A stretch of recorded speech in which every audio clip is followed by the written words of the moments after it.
聽講話好多人好擔心地震嗰單嘢喎。地震嗰單嘢唔使擔心啊，因為擔心嘅淨係可能香港人啦、台灣人啦，同埋內地嘅朋友。我覺得華人比較多呢啲，因為好多時我喺 Facebook 我都見到啲人留言啦，就話你要小心啲啊！有陣時我啲 friend 又會 message 我，你幾時翻啊？你驚唔驚？真係可能好大件事喎，咁嗰啲咧。咁但係反而喺呢度係冇㗎，我覺得，即係呢度擔心。日本人係唔會有呢種感覺嘅，所以我其實我好 happy 啊！即係我身邊嘅同學仔嗰啲嚟自五湖四海嗰啲外國人都係，大家唔會有任何嘅即係嗰啲心理壓力完全冇咯，係啊。日本人有咩未見過啊？咁點啊？有咩預測咁啊？預測咧就係冇預測嘅，就係反而係有一樣嘢可以講喎，因為即係你知而家係呢個世博啊嘛，大阪。係，咁啊有啲館啊仲未開啦，咁而咧千呼萬喚嘅印度館開咗之後咧，就係因為佢一路都冇開啊，佢直至到5月頭先至開到，但係因為係4月13號開始㗎嘛世博，佢5月頭先開到喎，你話幾離譜咧？咁開到之後就正正係每一日大家都好期盼印度館可以開到啊，咁去到最尾終於都開到之後咧，原來你一路都開唔到係一個好好嘅宣傳嚟㗎，我覺得。係每一日都會走去，有人咧走去望啦，開咗未咧？咁啲電視台個個都走去望，同埋日日都報印度仲未開啊咁。到佢開咗之後咧，排長龍啦，嚇得住美國啊，幾勁！OK 啊，呢個 update 多謝呢個日本特派員啊，梁急子啊，真係喂，但係同頭先講個預測有咩關係咧？印度？冇，我突然間諗起啫嘛，因為日本人比較關注，唔係日本人比較關注世博多過關注會唔會有地震嘅嘢咯。我以為你即係話印度嗰邊咧都有個預言嘅，咁啊計到咧。係喎，印度神童啊，係嘛？係啊，好印度神有個神童啊嘛，我唔知啊。好啦，咁啊，本來想懟你出嚟成為呢一個即係梁師傅，但係睇嚟你都唔願做師傅。冇啦，唔得啊！咁算啦，咁你不如照舊做翻梁主持啦，好嘛？好啊。我哋其實咧雙劍合璧係做節目嘅，係啦。咁我有節目名㗎，你知唔知？唔似啊，我哋係咪要啊？呢個名就係大家，嚟啊，唔該去片。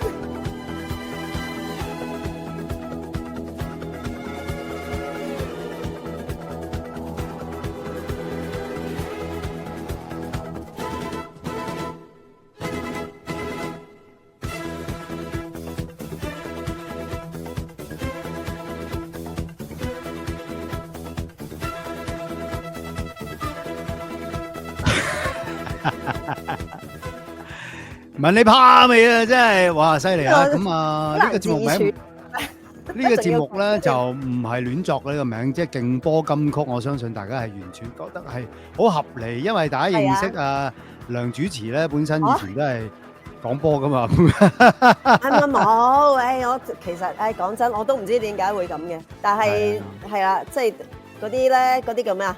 混飯食啊！混咗好多年啦，我知，係啦。咁所以咧，大家咧就可以留意嚟緊咧，我哋就會呢個節目就係叫做勁波金曲，仲要係寫明2025添嚇，直到某一天啊，只要一息尚存咧，都會繼續做落去嘅。咁我哋每一集咧就好犀利啊，因為諗咗個 topic 咧去揀啲歌嚟播俾大家聽下嘅。咁啊，今集咧就住啊小飛禽，因為而家我都係冇辦法戒到叫你呢個名，冇辦法啦。冇啦。咁啊。就住你唔喺香港啦，所以我就不如我哋諗幾首歌，就係聽到呢首歌就諗起香港啦咁樣。咁其實呢個 topic 咧，我覺得應該係好多人係會即刻有諗法嘅，因為諗起香港嘅歌。咁啊，當然即係我開頭冇俾個建議你嘅，但係你好似都冇，就係我話又係個揾嗰啲歌咧，一定唔可以有香港2粒字。啊，係咩？你有咁講出嚟？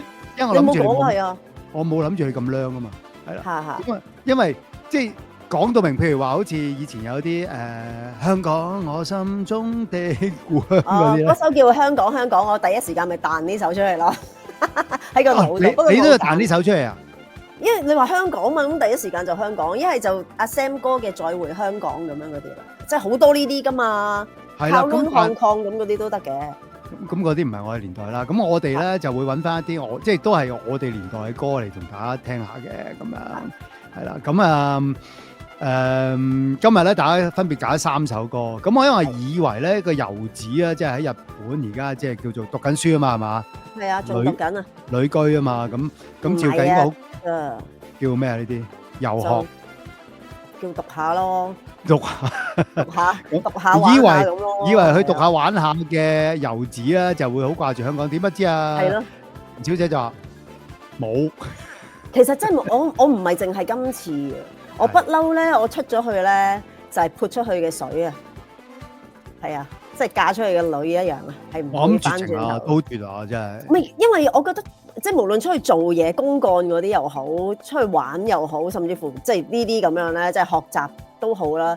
我係會好 into 嗰個地方嘅，即係盡可能都唔會諗起香港，係咪好？不過都係嘅喎，即係有時就話唔捨得，即係香港，即係唔捨得去做嘢啊、讀書啊、移民啊咩都好啦。但係去咗第二度咧，就好多時都慢慢都可能即係淡忘嘅，有啲嘢真係啊。同埋我諗特別喺日本啊，日本太過花花世界嘅，即係可能如果你個香港人都嚟咗度啦，係啦，即係去咗一啲譬如可能係靜啲嘅地方，即係冇咁繁華嘅嗰啲地方，咁啲嘢食又未必好啱食嘅地方咧，咁可能就會掛住多啲嘅。但係日本係一個好奇怪嘅有冇叉燒飯食啊？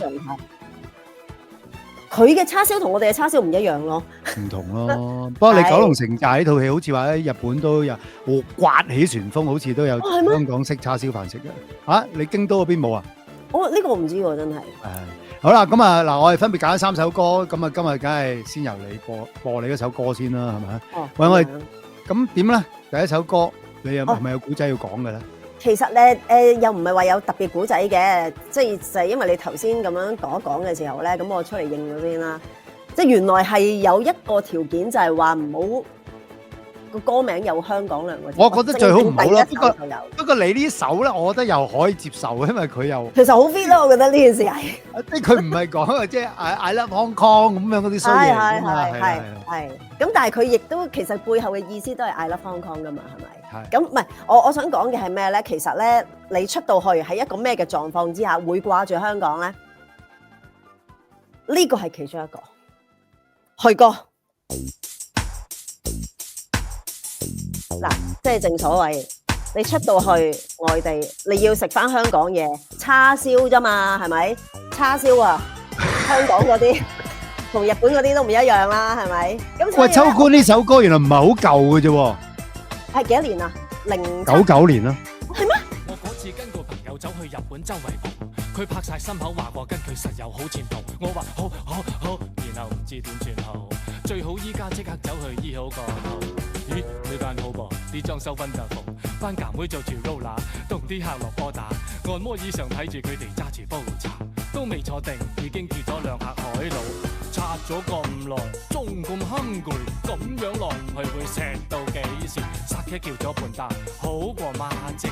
熱嘅飲咗咁耐，又試下加冰，牛肉加葱花，要烏冬麻椒燒啲雞柳，又試下，然後海鮮湯，半張粗茶，還未完又再加。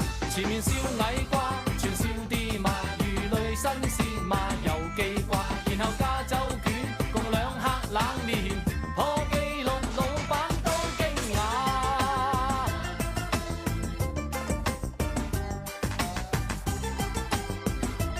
真係唔知用咩心情聽我呢首歌。100個 round 我都係咁先，諗下一陣想去邊？咦，望下隻錶，食咗幾個鐘，飲杯水不如埋單送。Oh I don't believe it， 張單真係 high， 張單啲銀碼真係 big surprise。日式 lady 你真係卡哇伊，佢就話。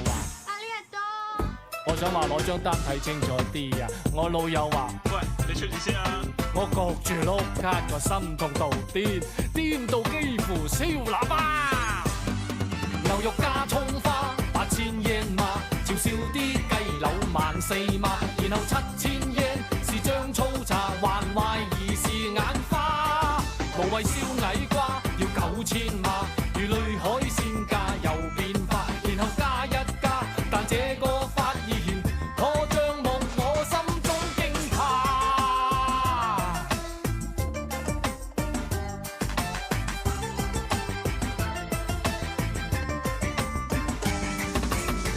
過咗2日飛翻赤鱲角，講到食料理，梗係香港仲多啦。諗翻喺日本亂食嘢，你真係傻。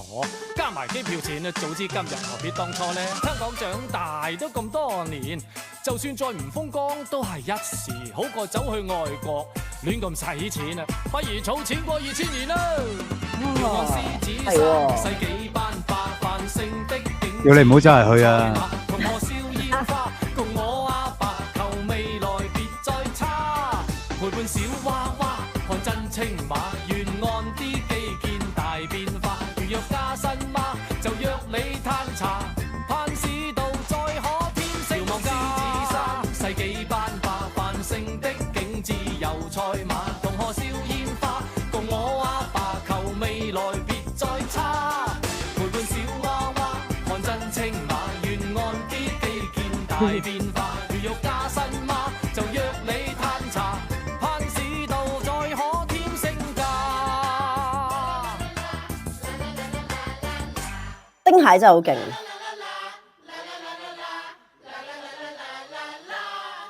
嘿，丁蟹真係好堅。喂，佢哇其實我覺得呢個 MV 其實我咧未試過完整聽呢首歌㗎，OK，其實係好好睇啊 MV，同埋咧啲歌我都未詞係完整睇過一次係。誒好啦講真喎，你識管講下殷葵嘅，即係殷葵哥哥啲歌詞梗係好啦，太極嗰啲。你講下呢首歌點好法先？我因為聽落一啲都冇押韻冇成，誒係夠地道係咪？啊，等我諗下先，邊位講嘅？我記得我以前曾經訪問過一位填詞人，我唔記得咗係邊位，真係唔好意思。咁咧，我哋就攞咗 Beyond 嘅歌嚟問佢，因為好多時我哋即係填詞咧，都一定係會壓住韻噶嘛啲歌詞。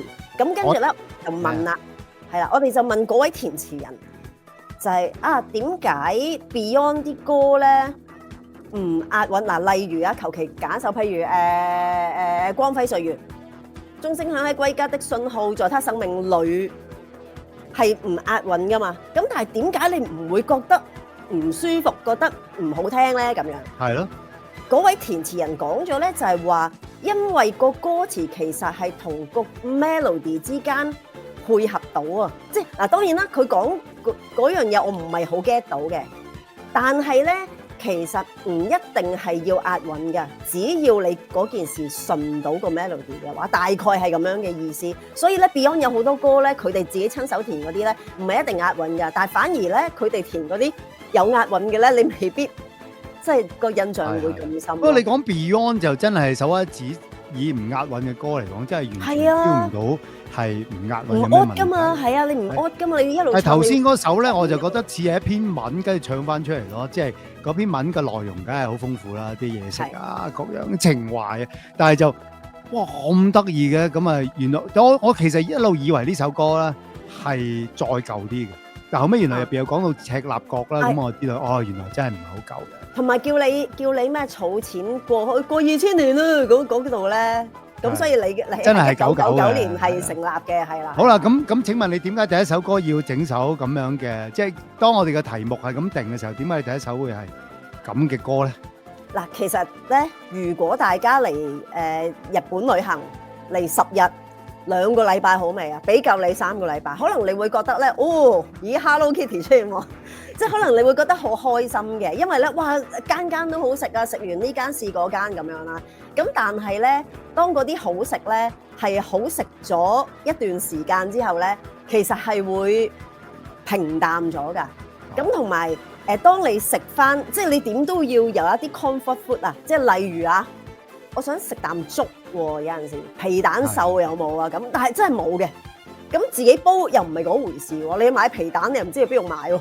咁所以咧，去到呢啲位咧，你就會諗翻即係喺香港有個皮蛋瘦粥食幾好咧咁，但係如果你真係嚟旅行，係真係粥係真係比較喺其他地方係整到嗰個即係火候嘅嚇。係啊，同埋好多時話其他地方好多嘢食噶嘛，但係硬係好似香港啲又食慣啲，都係嘅。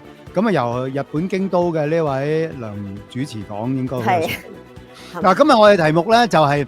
聽到呢首歌諗起香港啦，咁你諗起嘢食，我覺得 OK 係啦。咁我咧就做啲題目嘅時候，我唔知一諗咧，我就覺得哇，即係好似突然之間咧年紀到咁上下咧，好多嘢想講咁樣。哇，諗起香港好有代表性，但係揀得3首啊，夠唔夠咁？咁結果咧，我就將我人生分咗3段，即係早期嘅3段歷史咧，就用3首歌嚟講。第一首係小學嘅，第二首中學，第3首好成熟喎，小學就已經。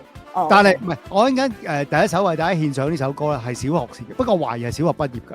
咁加上我小學係留過班啦，所以我係比一般小學係大少少嘅。所以成熟啲啦，個人喺思想上面啊，比一般嘅同學仔係可以話係出類拔萃一啲啊。唔係，如果真係出類拔萃就唔會留班啦，係咪先？係啦。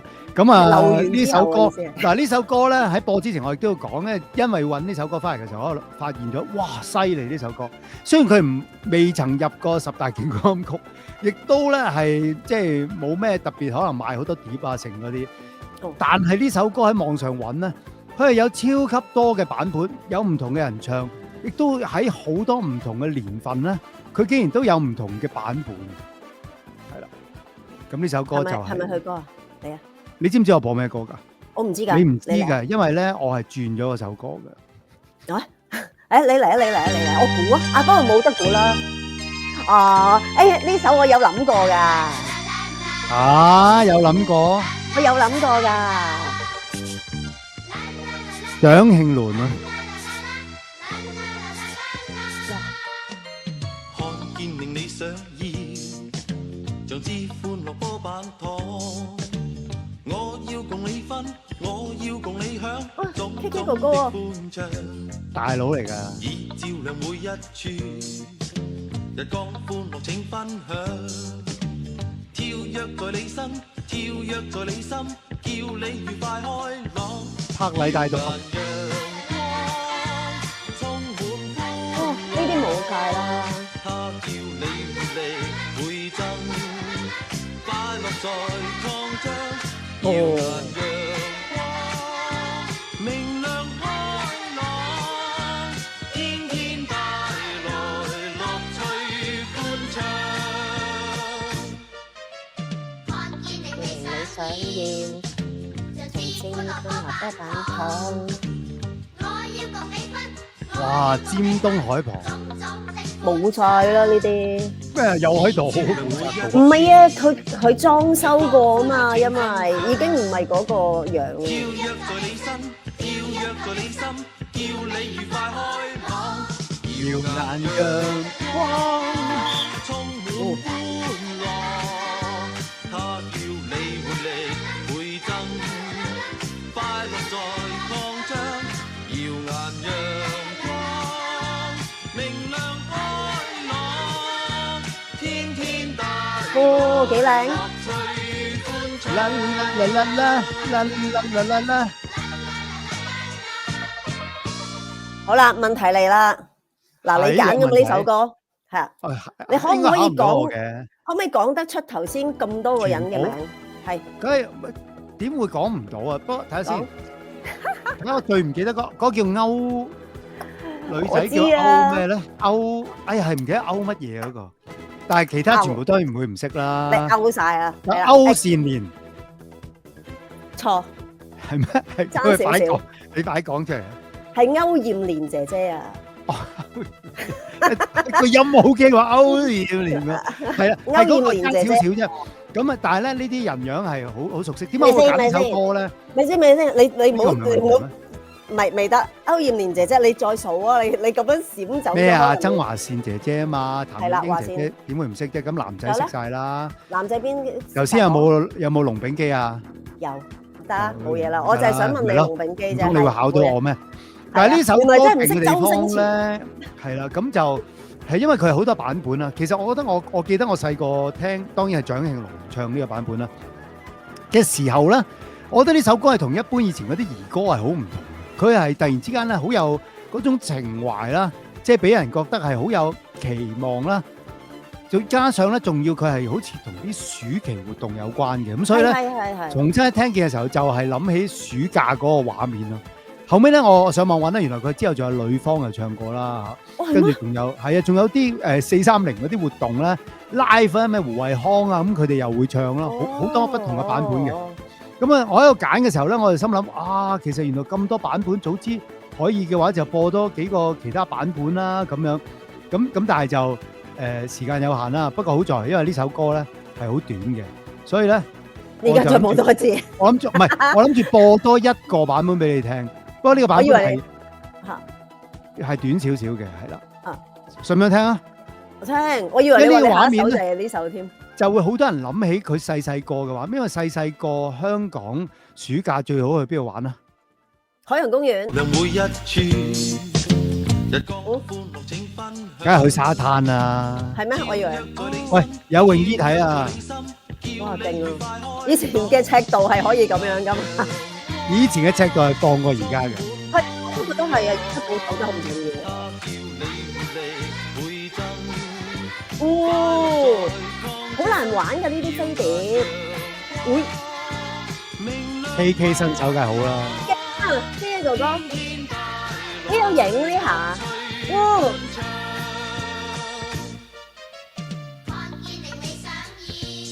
周星星同學。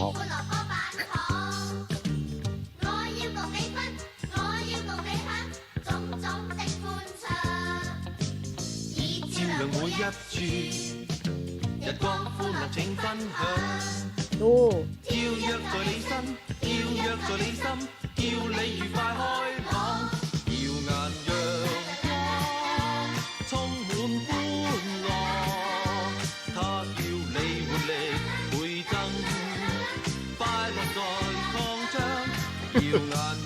嗰陣已經李小龍啦，原來。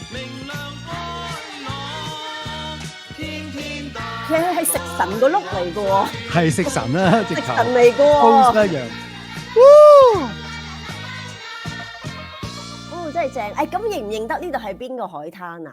咁真係唔認得，個個灘都差唔多。不過可能呢個唔係一個好大嘅灘嚟。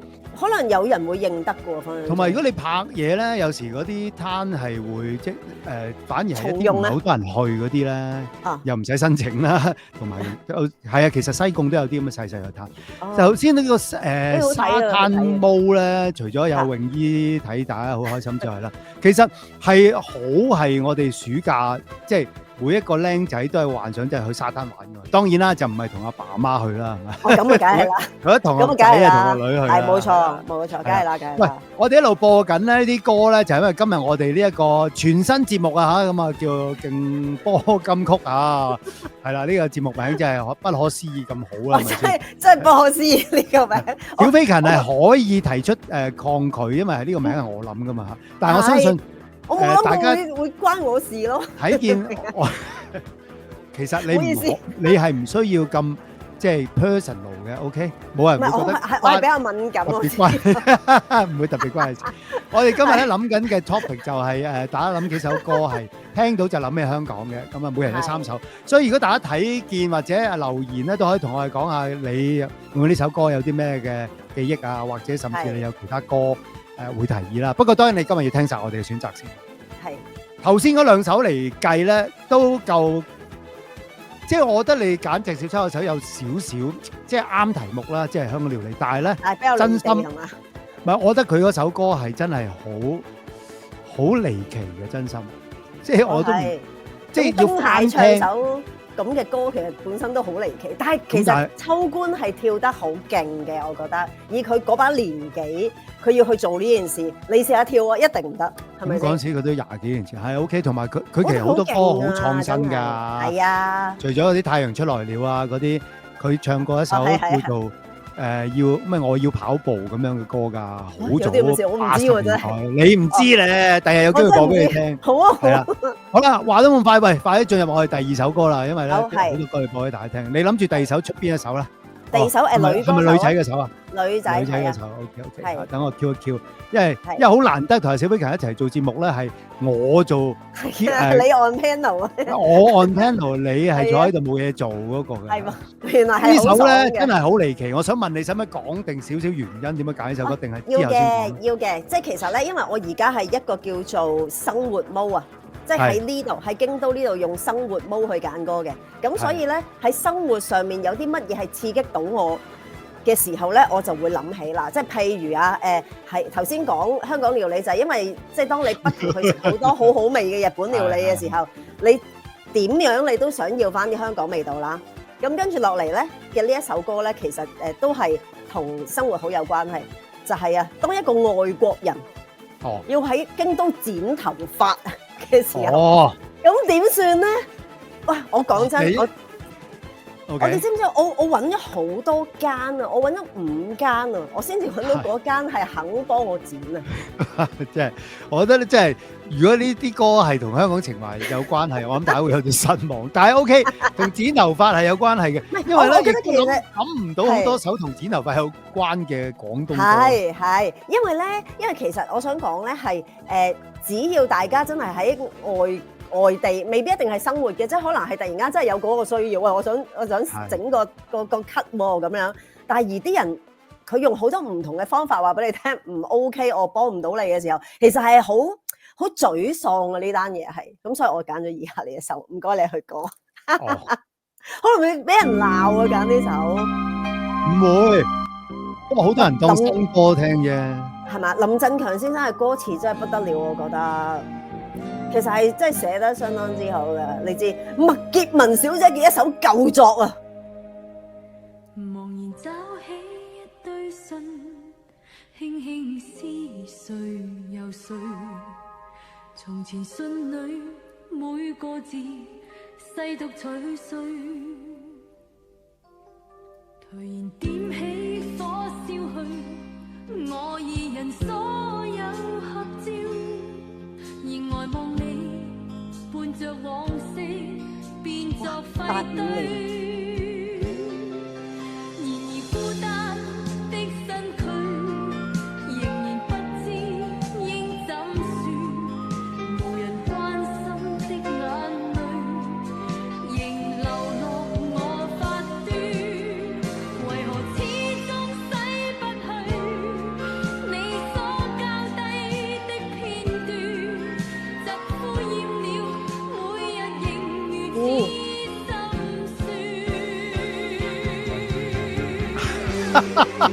洗頭水廣告啊！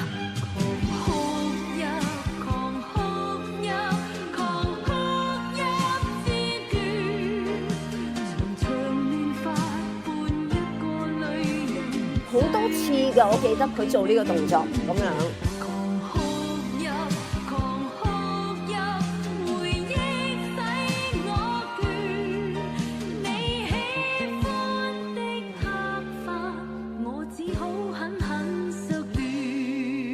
哇！真係過場啲人答幾句啊！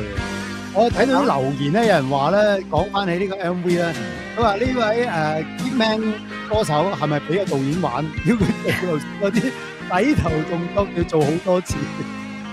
係喎，其實應該要訪問埋個導演喎，我覺得。係好可惜揾唔到導演嘅名。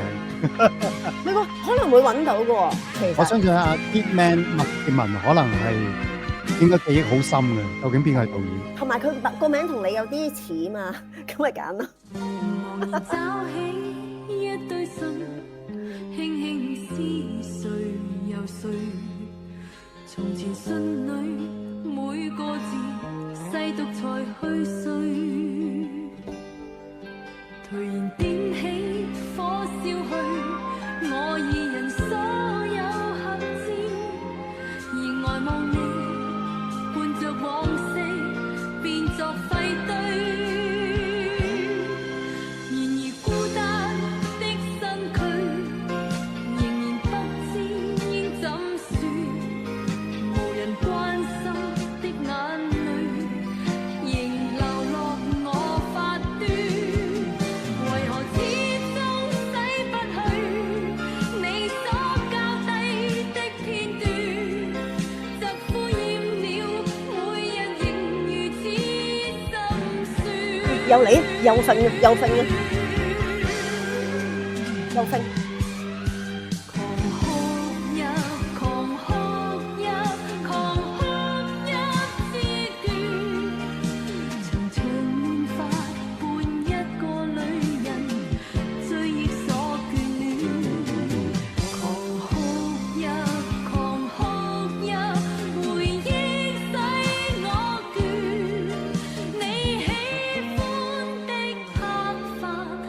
只好狠狠削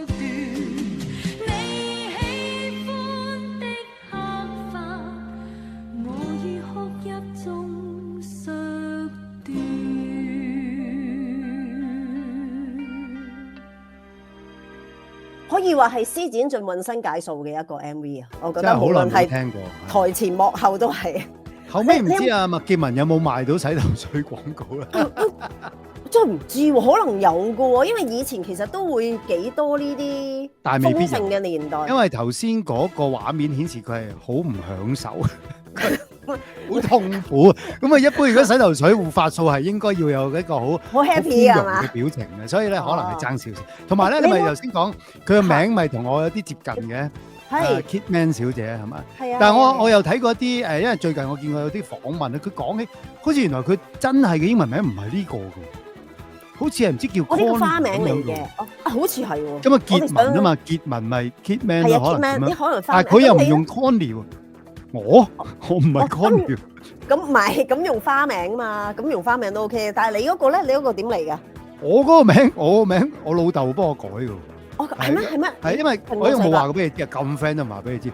我係啊，好多人有時咧就話哇 Kitman 你個人都好囂張，改埋啲咁嘅 Keyman 咁啊咩事係啊咁啊？係咯係咯。即係打籃球嗰啲人，有時啲人叫 Keyman，即係控球嗰個係啊好少係啊係啊重點。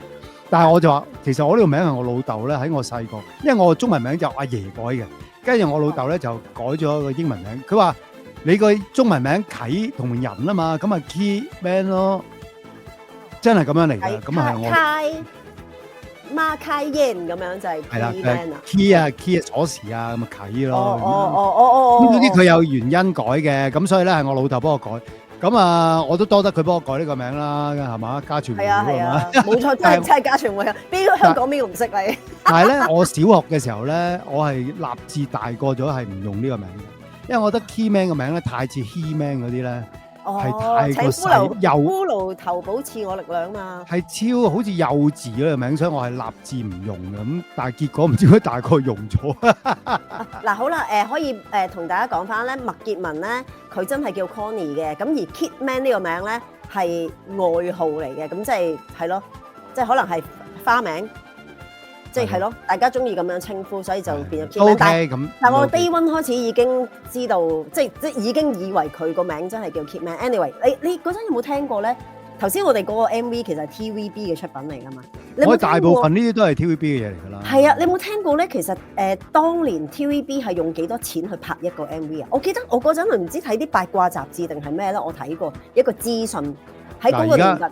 我哋已經攞佢啲MV 嚟播㗎啦。如果再話佢好 cheap 咧，就唔係咁好啦。哦，唔係一啲都唔 cheap，我覺得一啲都唔 cheap。80年代好似係3000蚊一隻啊嘛，即係3000蚊嘅製作成本。總之就係包括3000 call 車啦、買飯盒啦、book 嗰啲雨水啦。應該係，我估應該係啦。因為咁啊好難計嘅，因為咯。TVB 本身即係譬如攝影師啊或者歌手全部係包㗎嘛，即係就唔使嗰3000蚊應該就係專係嗰啲燈油火蠟，即係每次 extra 嘅 cost 咁樣咯。係，所以好難計嘅，但係亦都多得以前嘅電視台，如果唔係佢哋咧，我哋其實係冇當年嗰啲活生生嘅畫面，係淨係得首歌聽嘅啫。係啦。同埋其實你而家睇咧，雖然可能你會覺得嗰啲揈頭咧會有少少咁得意嘅，咁但係我覺得其實有幾 enjoy 喎，睇翻。要問下當事人，我唔 enjoy 咯，係啦。哦咁啊，好啦，咁樣咁啊，今集嘅勁波金曲咧，係啦，咁啊話翻個題目俾大家聽啦，就係聽到呢首歌諗起香港啦，咁啊，我暫時咧，我唔敢話即係話即係唔係咁好咧，但係我覺得阿小比勤暫時揀嗰啲歌咧就唔係好貼題嘅。唔係我純粹都係。純粹講剪頭髮，哇！真係問到咧，真係。係，唔係啊？你唔明白一個喺外地生活嘅人嘅心情啊？唔係啦，喂，我明，係我明啦，當唔係啦。我雖然咧，我相信我第一集唔會好多人追住嚟聽或者聽啦。咁但係如果真係有聽喺 YouTube 又聽到有留言咧，即係你真係咁，橫掂都係啦。原本我就冇諗住同你鬥嘅，但係我哋既然每人整3首歌出嚟，即係我覺得大家如果真係留言咧，不如話你最中意邊首？好冇？如果真係最後段係最多嘅，我咪就斷啦咯。眼閉啊，亦都可以話知道大家即係近年嗰個口味啊啫。係嗱，好啦，即係我斷咗啦，到你啦。係啦，到我。咁嗱，你咁樣講到自己好似好勁。我好貼，起碼我係貼題咯。我真係用心諗過啊，即係因為我都有一啲畫面係我當時提議啦，可唔可以譬如講下喺外地啲公路啊定係火車上邊？即係播呢首歌啊，合埋眼就諗起香港啦，即係成個畫面出晒嚟噶嘛。咁我咪頭先同佢講咗，我揀咗3首歌啦，係小學、中學、大專啦，即係唔同嘅時期啦。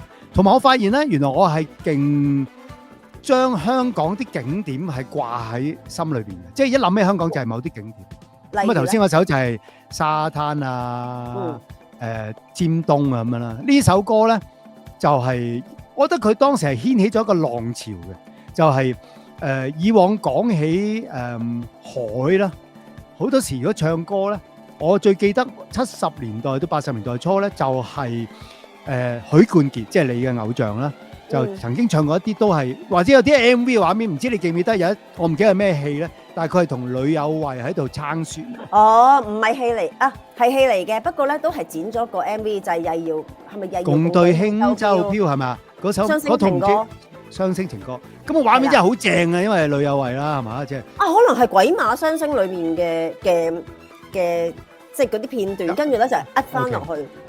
大概係咁啦嚇，鬼馬雙星。好靚啊，呂有慧。但係以前咧記得畫面就係呢種叫做咩泛舟啊，即係兩個人喺度咁樣，包括許冠傑仲有啲咩叫紙船咧，即係都係啲船嘅歌啦咁然後咧仲有當年有個廣告嘅，嗰個廣告都係同撐船有關嘅，我相信你都應該會記得。兩個就夠晒數。係啦，生仔又好，生女又好，嗰個跟住擰轉頭，哇嗰個嗰個係咪叫咩叔咧？佢係幫 TVB 嗰啲無謂追，佢包咗嚟做噶嘛。總之佢個無奈表情加嗰個 V 字手勢係一，佢係咁樣，大概係咁樣。係啦，咁嗰個咧都係我哋細個對於即係香港撐船或者即係一啲有關歌就係諗起呢頭先嗰啲畫面啦。直到呢一首一出現嘅時候咧，我覺得哇成個情懷出晒嚟，因為咧。我當時中學啦，其實一啲都唔識咩叫傷春悲秋。不過80年代嘅時候咧，開始就進入咗一個叫做青春期啊，響起倒數的信號啊，即係開始知有回歸喎，遲啲可能會80年代開始知有呢件事發生。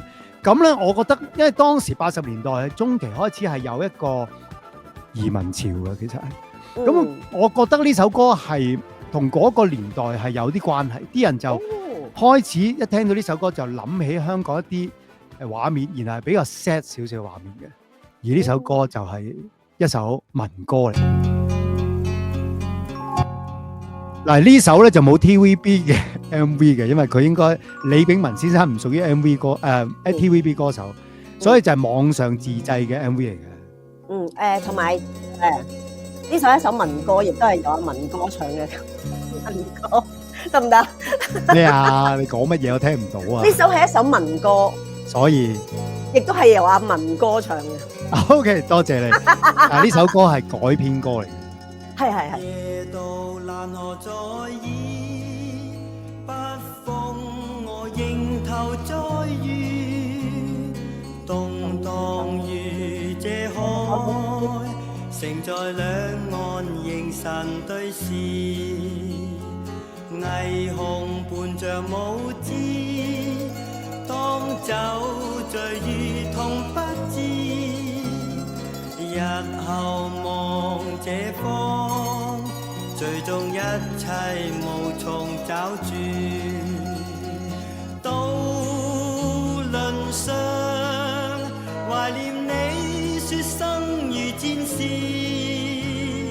披戰衣，門在清醒，再次開始。莫問豪情似痴，今天醉倒狂笑意，夜盡露曙光，蘇醒何妨從頭開始。當時10幾歲仔咧，真係唔識傷春悲秋，但係呢首歌歌詞同埋個音樂咧，係令人想流眼淚。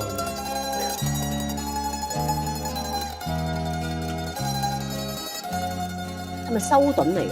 夜到蘭河在耳，北風我迎頭再遇，動盪如這海，城在兩岸凝神對視，霓虹伴着舞姿，當酒醉如同不知，日日後望這方，最終一切無從找住。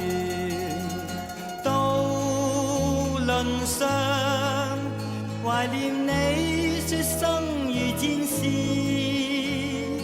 披戰衣，滿載清醒再次開始。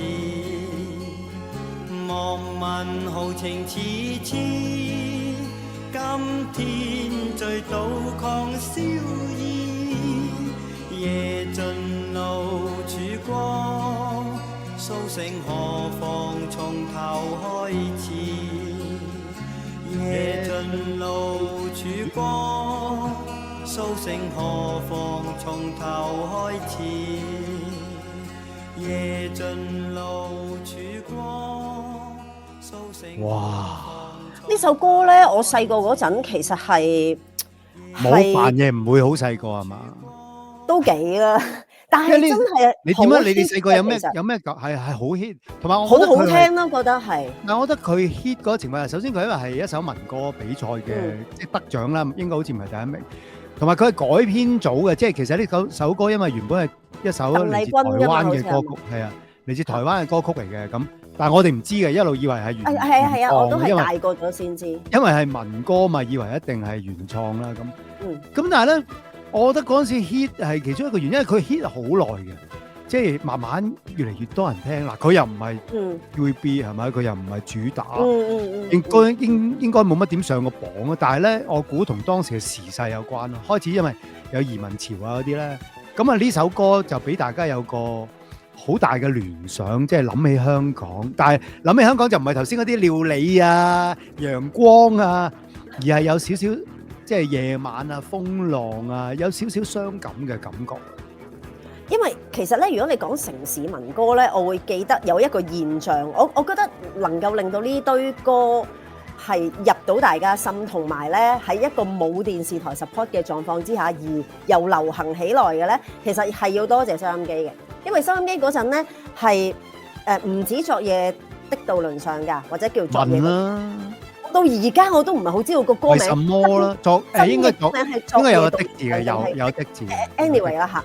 咁咧，仲有風箏啊，林志美嘅風箏嗰陣咧，其實都係㗎，嗰陣都係嘅，因為咧唔知點解收音機成日都會播，雖然同電視好似一啲關係都冇，但係收音機佔咗我哋生活好大部分㗎嘛。以前嗰個年代，咁81年有勁歌金曲未啊？我想請問，好似未㗎，應該係啦。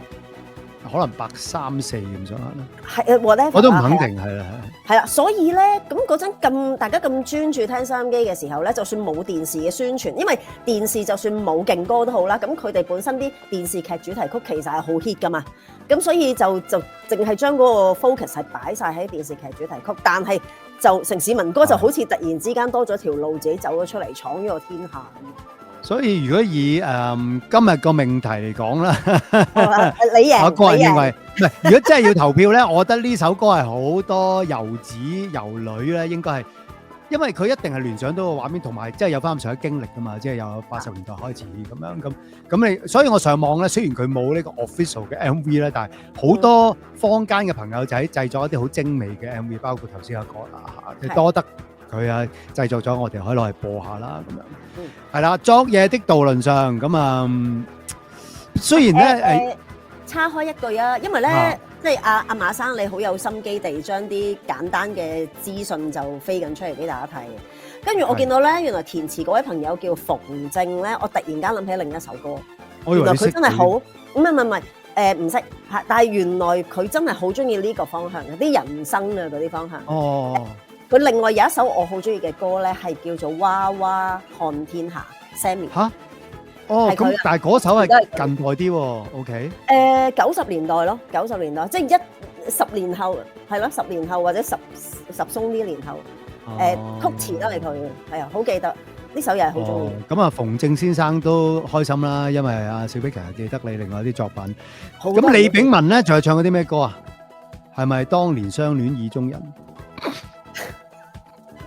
係喎，嗰位係另一位炳文，唔好意思嚇。係咪要笑？我記得大概10年前左右，阿李炳文先生應該係有再接受過訪問，即係佢我諗係低調嘅嚇。我有你訪問過？訪問過哦，係咪咁？有佢有咩鮮為人知嘅故事可以講啊？嗱，因為真係實在歷史太悠久啦，好多年之前啦，其實都咁，但係咧我以為佢係嗰啲即係好寡言嘅人，我以為係，但係其實咧佢雖然講嘢唔，因為始終佢都唔係喺呢一個圈裡面啦，同埋佢就算首歌好 hit 都好啦，咁其實佢都唔係叫做好正式地喺個樂壇嗰度發展，個方向唔係咁樣嘅。即係佢有冇出過碟啊嗰啲㗎？佢有喺城市民歌裡面，因為城市民歌唔止一隻嘅，係啦，我記得大概係咁樣啦。如果我個資訊錯，咁大家話翻俾我。咁啊，李炳文先生可以留言啦。係啦，冇錯啦，係啦，或者中意李炳文先生嘅你，可能你都會好熟悉佢，你都可以留言嘅。咁佢比我想象中咧，佢係多嘢講，同埋佢都其實佢都仲仍然係好中意唱歌。所以咧，其實你上網你都會見到有啲可能係叫做懷舊金曲演唱會，定係唔知咩之夜嗰啲咧，係咩？你都會見到有一啲佢唱 live，譬如之前 TVB 嗰陣咪好 hit 50年嗰啲咯，50年嗰啲係啦，佢係上過去嘅。我冇睇過喎 ，OK。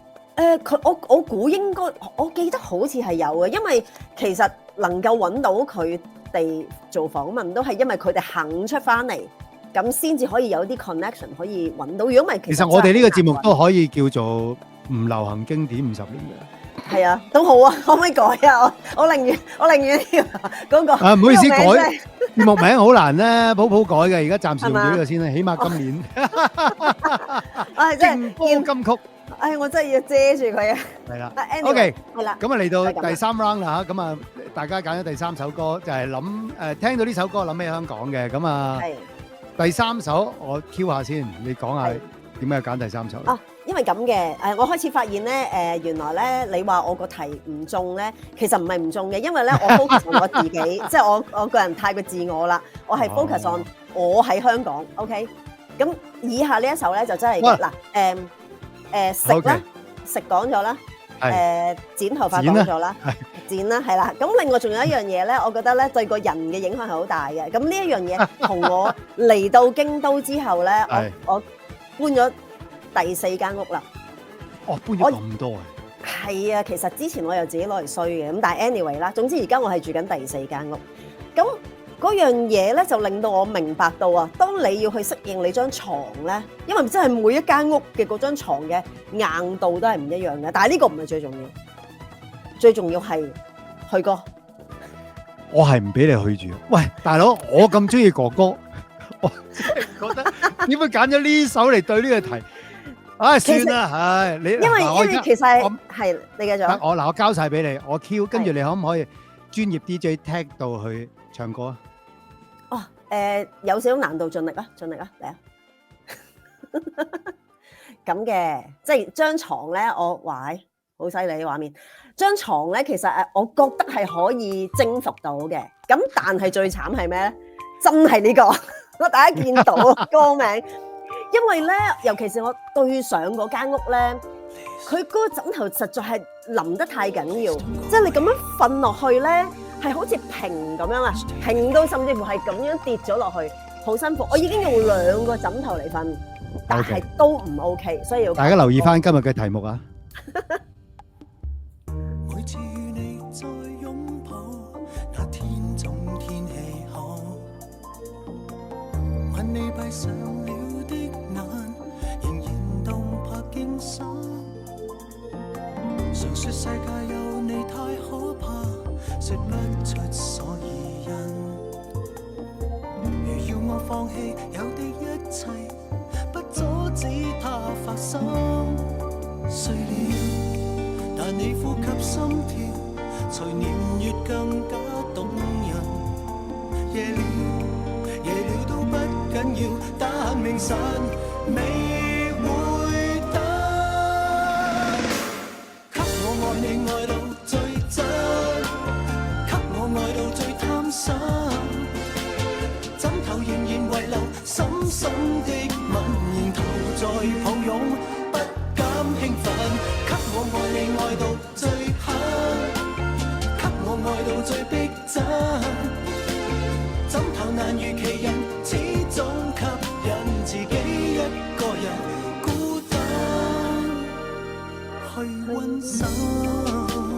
喂，真係多謝你喎，因為其實我係未睇過呢個 MV。係啊，咁係咪我贏啊？你未出已經係我贏，以畫面贏晒。世界有你太可怕，說不出所以因。如要我放棄愛戀你，不准許它發生。碎了，但我呼吸心跳，留戀在你的動人。夜了，夜了都不緊要，但明晨是要等。給我愛你愛到最真，給我愛到最貪心，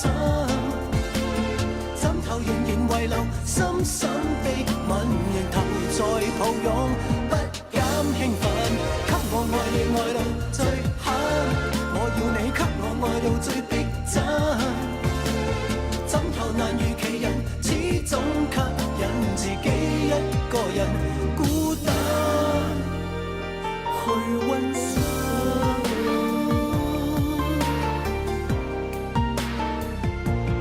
哇！挑戰尺度極限。但係佢絕對可以喎，我覺得。耶耶！給我愛你愛到最真，給我愛到最貪心，枕頭仍然遺留深深的吻，仍投在抱擁，不減興奮。給我愛你愛到最狠，我要你給我愛到最逼真。枕頭難如其人，始終吸引自己一個人孤單去溫習。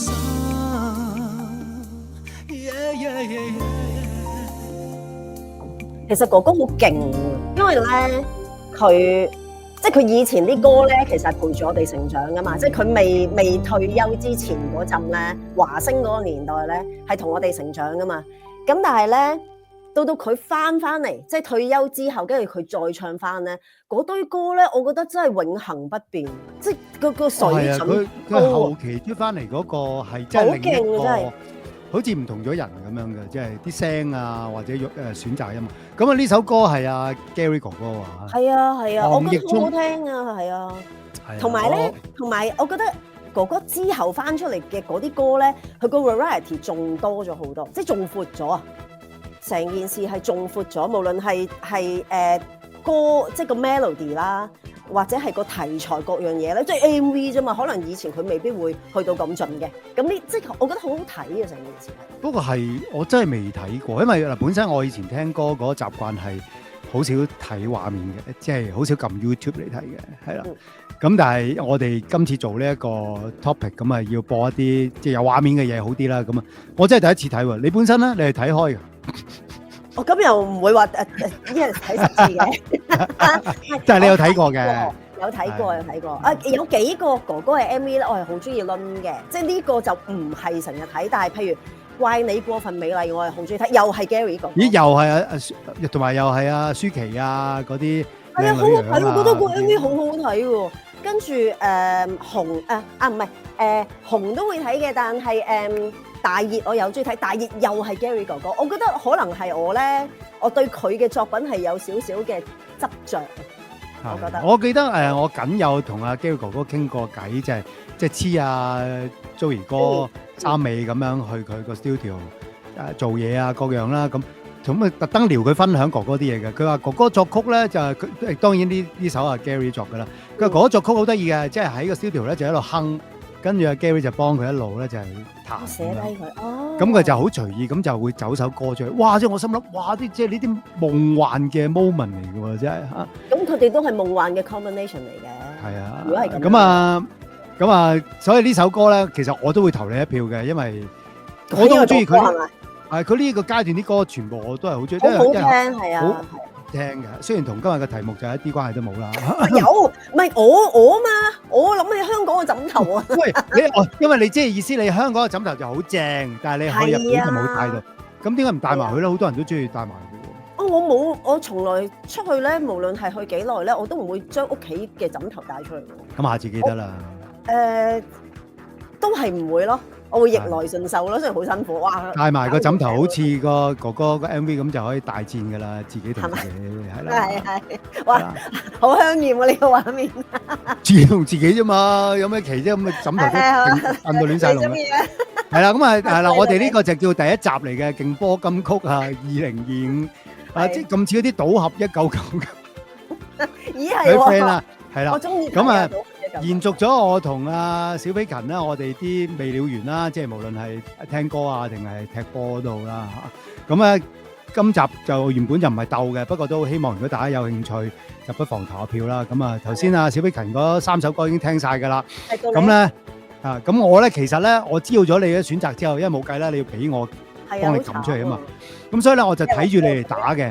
其實我係轉咗少少歌，咁但係最尾首我就冇轉，因為我一早都揀出嚟。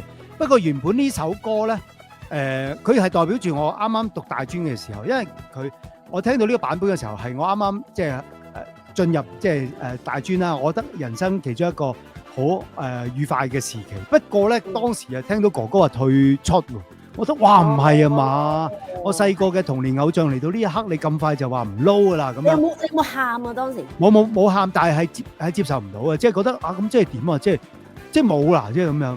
咁不過我自己當時心裏邊都諗，你係守唔到寡嘅，即係我心裏邊係咁諗嘅。咁但係無論如何啦，嗰個階段佢就出咗呢一隻碟。咁呢隻碟入邊咧，我最中意就係呢一首嘅，因為呢首歌原裝唔係呢首係一個 Salute 咁佢就全部翻唱啲歌嚟噶嘛。哦 Salute 哇 Salute 嗰隻好勁啊，好 Salute 呢隻碟最勁嘅地方咧就係。之後係好聽過之前，即係你越耐之後，譬如嚟到今時今日啦，2025好聽係啊，係你覺得咦哇，而家都好啱聽喎！原來當時哥哥大概30歲到啫嘛，佢已經唱咗嗰個情懷咧，係嚟到今時今日㗎啦，嗰啲情懷已經。Salute係1989喎，1989咪就係佢退出嗰一年。咁佢唱呢首歌咧，我原本都好中意嘅，因為係 Danny Summer 啦，即係夏韶聲。而我發現夏韶聲唱呢首歌咧，佢紅嗰版本咧，好似係1984、85出嘅。佢但係佢已經係翻唱自己嘅原本嘅版本。佢原本嘅版本好似係1979，如果我冇記錯，係啦。咁就我因為有時喺YouTube 一撳翻嚟聽啦，我覺得夏韶聲先生1979嘅版本係更好聽嘅，因為佢個初心佢聲咧冇咁老啊。咁啊，反而咧仲有另一種嘅味道啦嚇，咁所以咧大家有機會可以聽下。不過我今日當然要聽翻1989嘅版本啦，因為呢首歌其實點解我話諗起香港就會諗起呢首歌咧？因為呢首歌入邊描述咗好多畫面係，因為我細個咧唔知有冇同你講過啦，我係新界人，我都係啊。咁啱嘅。你荃灣邊度算啦？算啦，咩唔算啊？荃灣係一個衛星城市，但係佢屬於新界嘅。荃灣係衛星城市，雖然佢都係零字頭嘅。你咁講，你得罪好多荃灣人，我話你聽。唔係，我而家話荃灣係城市啊！你話幾歌頌佢，同埋荃灣係零字頭噶嘛？我冇記錯電話。係啊。而我以前細個零字頭咧已經係好舊啦，最初係1、2嘅。啊！呢個我真係唔記得喎。有冇搞錯？香港區係5，九龍區係3，香港係1、2嘛？唔係新界係1、2嘛？嚇係1、2咩？我一路都係印象係0喎。哦，咁你真係勁啦，真係有翻上一地位啊，梁小姐嚇，考古啊真係啊！即係呢啲啱唔到人啊，一聽就知有翻上下。梗係啦，你唔講咦啊！我真係唔知，我一路以為係0。咁我其實係嚟自西貢區嘅，咁我所以咧。都一講起一啲即係歌詞裏邊一講到一啲即係好郊外啊嗰啲咧，我就好有畫面嘅。雖然我冇佢入邊嗰啲談情説愛畫面啦，但係嗰啲講到即係細細個嗰啲又盪千秋啊，又攀樹啊、爬樹啊、踩單車啊嗰啲上啊咁啊係嘛？勁中意啊！即係嗰啲咁，所以咧我第3首就揀呢首啦，係啦。咁但係呢首歌現場好長嘅，所以可以交俾專業 DJ 幫我搞夾啊！喂，唔係話你揀嘅，你自己搞咗佢啦。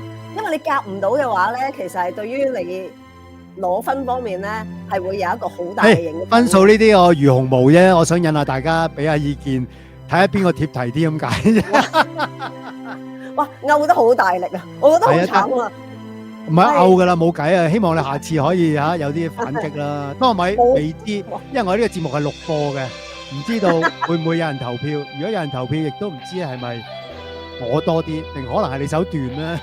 係可能到最後段係跑出嚟嘅都唔定。定係香港料理咧，大佬啊！童年時我與你家鄉中相見天未亮，你與我永遠心意也一樣。何時能再與你家鄉中相見天未亮？我這裏每晚每朝也會對你上一堂。童年時我與你一雙雙走到阡陌上，你要我替你採花插襟上。何時能再與你一雙雙走到阡陌上？每次我看見野花也會對你上一堂。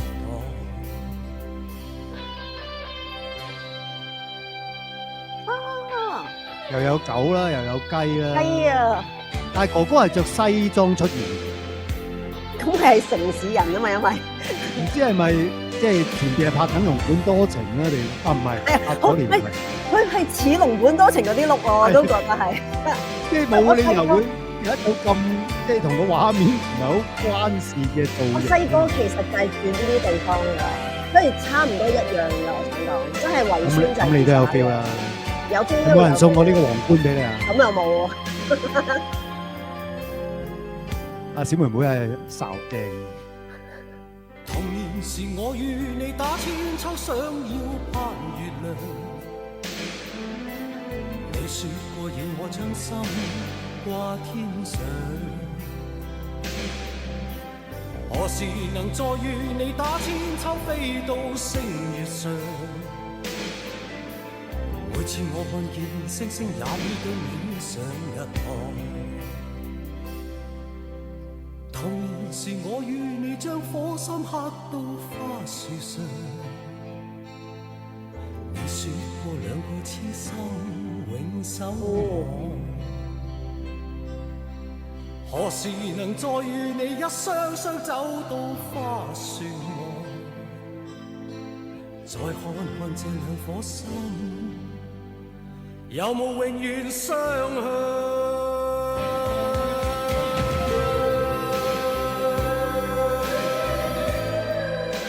哇！最尾呢句個尾音真係不得了啊！我幫個腔相向，我好怕呢句歌詞㗎，同之前好唔夾，有冇啊？佢話好遠咯，但鄭國江老師唔係啊嘛，但前面唔係啊嘛，後面突然間有冇咧？我係會有冇啊嘛？係我又冇，我冇冇留意過呢樣嘢喎。喂，嗰個感覺係本來好投入，但係突然之間佢同我問我有冇喎，咁我就即刻醒咪答佢咯。有嗱，問題嚟啦，係啦。頭先個 MV 裏邊，究竟哥哥有冇同嗰對小朋友係聚頭過啊？你覺得？冇，係冇嘅。以前啲 MV 就係咁啊，各有各拍啊，你又拍，係啊，分開拍啊，係啊，應該大家唔可以湊齊時間啊。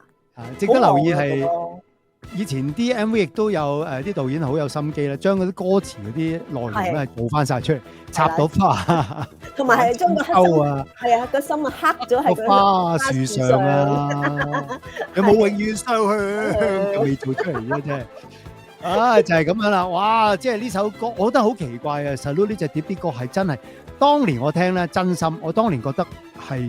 點解咁老積嘅哥哥唱嗰啲歌？因為佢喺度唱緊 Miss You Much 啊、無心睡眠嗰啲噶嘛。突然之間，哇！成隻碟都咁老成嘅咧咁。但係咧，過幾廿年之後咧，而家覺得哇，好啱聽，好啱聽。你嗰陣有冇買啊？我想問呢隻碟。有，我基本上全部都重複買㗎啦，嗰啲嘢，一係 CD 啊，其實我以為因為你嫌老餅所以唔買添，係唔可以因為跟足啊！嗰陣時係冇買 I Like Dreaming 嗰啲咯，唔識買嗰啲咯。喂，但係咧，我想講一樣嘢啊！你講先，你俾我講先。成個 MV 咧，你除咗留意到嗰啲小朋友有冇同哥哥同一時間出現之外咧，你有冇邊一個 shot 你自己係最中意㗎？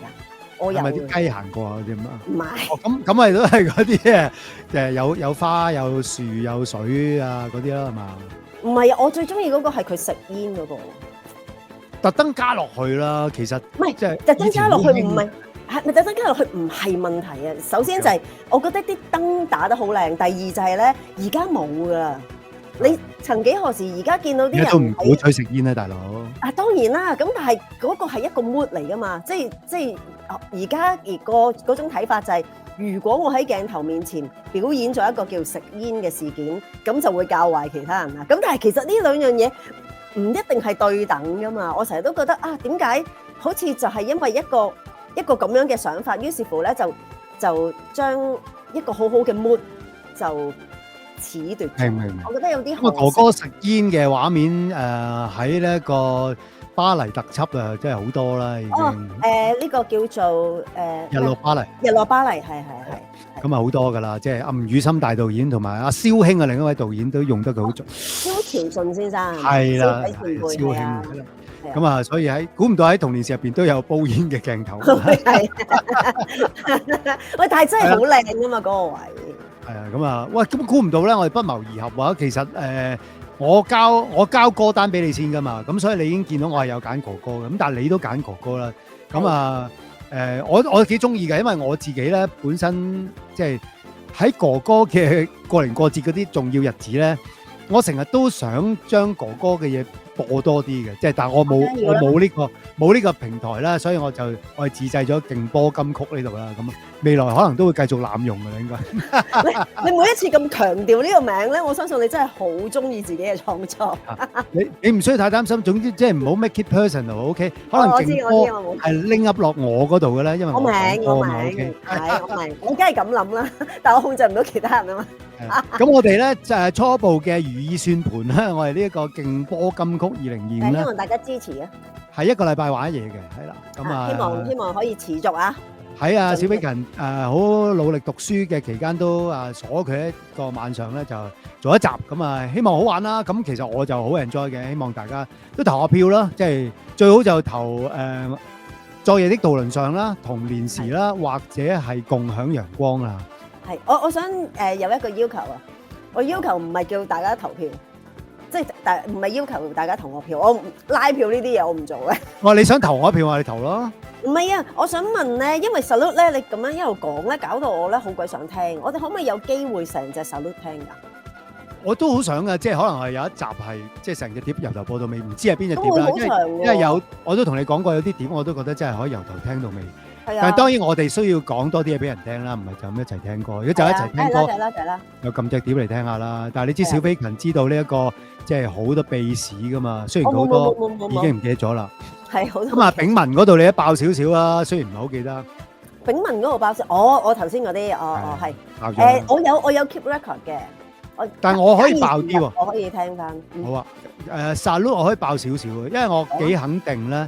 飛機師的風衣咧，即係近年走翻出嚟呢首歌咧，係喺 Salute 呢隻碟當時其中一首係考慮過擺落去嘅歌嚟。當然仲有最愛是誰啦，係最愛是誰咧就更加似嘅。我好似聽過有啲內行人講，因為最愛是誰佢本身亦都即係嗰個效果同埋好啱隻碟嘅，但係最後就冇揀到啦，即係有啲可惜。咁但係咧。飛機師的風衣可能係爭少少嘅，即係佢錄咗，但係就冇揀到。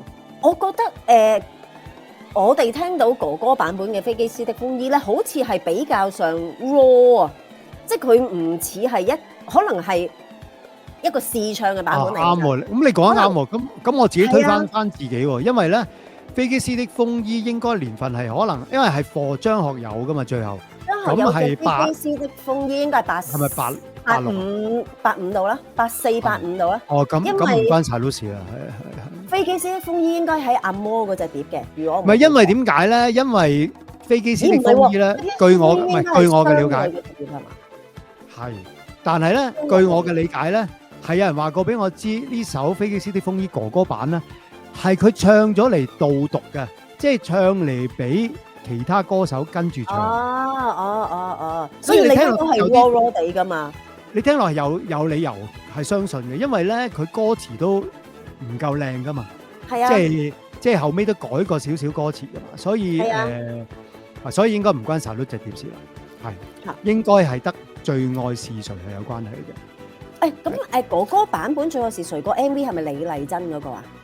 係啊，哇嗰個犀利咯！嗰個好堅喎，真係好堅。嗰個犀利啊！嗰個係一 shot 直落啊！好堅喎，然後但係入邊換咗好多人，即係意味深長啦。因為李麗珍同阿哥哥都拍過一套戲，係喺熱狗入邊拍嘅，有一段就係咀咗落去噶嘛。我唔記得咗套戲叫咩啦，唔知咪為你鍾情嗰啲啦咁樣。有一幕係咁樣嘅，即係啱啱相識咁啊，俾阿李麗珍媽咪就唔知同車就刮佢一巴定點樣嘅。哦，係啊，間中都會有重播翻㗎，我好中意睇㗎。佢其中仲有一個 scene 係喺灣仔咧，英軍唔係灣仔係咩？佢跌咗落去嗰個水池嗰度嗰個咪就係對住灣仔運動場嗰個。係啦。集成啊，好似叫集成中心，好似啊。如果唔係，可能我錯咗啊，大家又集成唔係喎，集成。sorry，可能唔係集成，即係灣仔游泳池田徑場對住嗰個。係啦，佢嗰個水池其實係因為嗰套戲唔知喎，係。但係咧話俾你知啊，最多人會留言咧，就係答呢啲問題嘅。我梗係知啦，嗰個商場就係叫做咧，係啊，一定唔係集成啊，咪俾人笑啊！你講集成，我講錯有乜所謂啊？原來真係集成咁，我就俾人笑係嘛？同埋我想講不過如果咁樣講咧，第時我哋聽 Salute 嗰陣就冇嘢講。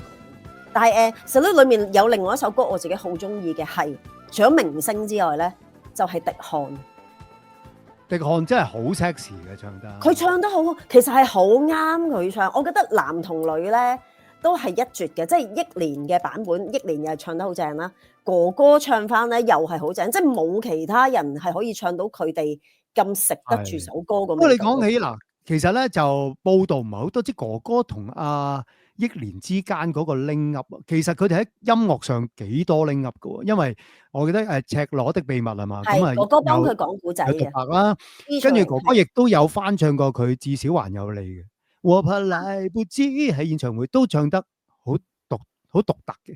咁其實你見到咁當然林憶蓮都有翻唱過嗰啲歌，即係佢哋嗰個 connection 其實係相當多㗎。你知唔知佢哋有一齊拍過戲㗎？有，不過有套電影叫咩《龍鳳智多星》啊，定係咩咁樣嘅？你咁都記得嘅，真係好。5個字㗎，係啊，因為當時好似哥哥嘴落去憶蓮嗰度，嗰個場面對於一個同學仔嚟講係相當震撼。關係就咁樣開始咗啦。嗱，頭先小偉勤有提議就係即係有啲碟成隻碟聽啦，咁我係可以做㗎，起碼我哋自己都開心一齊聽。咁如果大家亦都有建議都可以嘅，咁建議咩都得嘅係嘛。不過當然如果哥哥我一定奉陪啦，係嘛。同埋我話俾你知，我有啲碟我都由頭到尾都好中意。再研究啦，睇下大家有冇反應先啦，係嘛。咁啊記住投票咯喎嚇。好啦，咁啊對，仲有冇咩補充咁啊？喺日本嘅特派記者。冇特別啦，下個禮拜諗個第二個題咯。又話我啲題唔應，好應啊！我覺得。咁我同你嘅角色梗係要對抗㗎啦，唔係我都欣賞你嘅香港料理嘅，但係就只不過係因為即係好耐冇聽過啦。但係同今日條題，我唔好再提啦嚇。好重我覺得 ，anyway， 重過。同你嘅衣食住行好重嚇，喺今日嘅裏邊係關心到曬小飛強喺日本嘅衣食住行。係，其實咧，我今日係拍咗啲京都街頭嘅一啲畫面俾大家嘅，不過算啦，有嘅。咪留翻下次用咯，揀手。唔係，因為我未剪啊嘛，咁好 raw 啊嘛，件事係想同大家行下街啫。好啊，唔係我想睇啊，同埋我哋嘅題目咪今集係咁樣嘅。其實我哋每集個題目，大家都可以俾啲意見喎。咁即係真係有用㗎。你如果俾意見，我哋可能即係你話交通工具嚇，或者係講乜嘢嘅，咁我哋可能可以令到我哋有多啲嘅靈感。係啊，你講交通工具呢個題好難啊，我覺得。唔知因為有一日我突然之間諗起愛情離合器呢一單嘢，即係我覺得好鬼離譜。究竟愛情離合器係屬於邊一種交通工具咧？離合器係入邊係提到飛機喎，黎彼得先生。係啊，因為係飛機㗎，係有班飛機你啊嘛，係有班空姐㗎，你知唔知㗎？咩啊？咩？好似某一年好似某一年哦嘅唔知大 show 表演嚟嘅，哎呀，我和記得啦歌表演，跟住有班空姐，即係以空姐打扮嘅，唔知係香港小姐嘅候選佳麗，係啊係，我記得，定係 TVB 嘅女演員，定唔知點樣同佢跳咗一 part 噶嘛？仲跳得幾好睇，同埋哥哥係跳到身水身汗。冇錯，嗱呢啲咧精選畫面咧，其實我哋都有權一路睇一路同大家品評一下嘅。誒好喎，我中意喎呢個。你知係啊我最中意嗰首 Medley 嘅啦哦，1985年。係啊，各位 OK 各位，真係有一首好勁嘅 Melody。好多 topic 可以做嘅，咁啊留在下一集啦，好嘛？咁啊，最後提一提大家，我哋呢一個節目名非常之勁抽嘅，咁啊今日由香港料理，冇咩補充啦嘛，小比勤，好啦，咁我就播翻我哋嘅主題曲俾大家聽啦，拜拜。